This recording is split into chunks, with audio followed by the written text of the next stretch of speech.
જનોઈને ખૂબ જ પવિત્ર માનવામાં આવે છે, જેનું વિશેષ મહત્વ પણ રહેલું છે. એવું માનવામાં આવે છે કે જનોઈ પહેરવાથી આયુષ્ય, શક્તિ અને બુદ્ધિ વધે છે. જનોઈ પહેરવાથી શુદ્ધ ચારિત્ર અને જપ તપ તેમજ ઉપવાસની પ્રેરણા મળે છે. 16 સંસ્કારોમાં પવિત્ર દોરો ધારણ કરવો એ એક વિશેષ સંસ્કાર માનવામાં આવે છે. ચાલો જાણીએ તેના વિશેની રસપ્રદ માહિતી.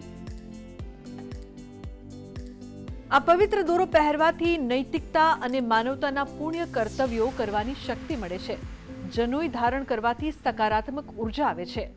માનવ જીવનમાં જ્યારે એક છોકરો જનોઈ પહેરે છે ત્યારે તેણે વિશેષ નિયમોનું પાલન કરવું જોઈએ. જનોઈ ડાબા ખભા ઉપર અને જમણા હાથ નીચે પહેરવામાં આવે છે. જનોઈમાં 3 કે 6 દોરાની હોય છે, જે દેવ ઋણ, પિતૃ ઋણ અને ઋષિ ઋણનું પ્રતીક માનવામાં આવે છે. પરિણીત વ્યક્તિ કે ગૃહસ્થ માટે 6 દોરાઓવાળી જનોઈ હોય છે.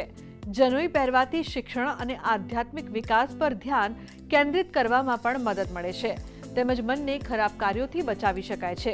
સનાતન ધર્મની સાથે જનોઈનું વિશેષ મહત્વ છે. એવું માનવામાં આવે છે કે જનોઈ પહેર્યા પછી છોકરાના જીવનમાં ઘણા સકારાત્મક ફેરફાર થાય છે. તે પહેર્યા પછી છોકરો તેના ઘર અને સમાજ પ્રમાણે સંતુલિત રીતે કામ કરે છે. જનોઈ પછી છોકરાને સંસ્કારવાન ગણવામાં આવે છે.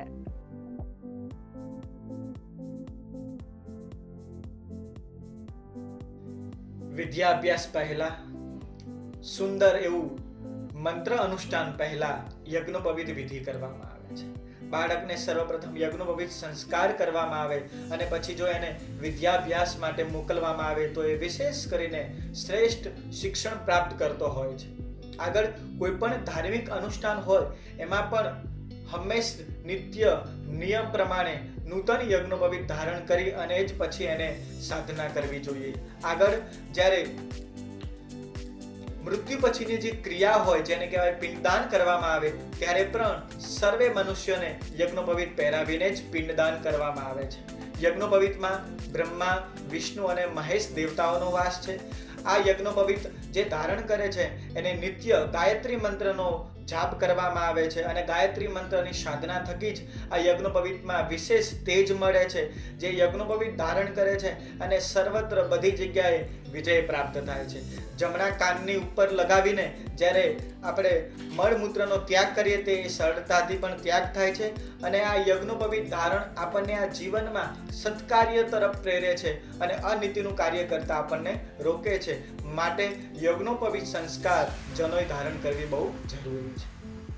તો આજના અમારા આ અહેવાલમાં બસ આટલું. ફરી મળીશું એક નવી અને મહત્વપૂર્ણ જાણકારીની સાથે.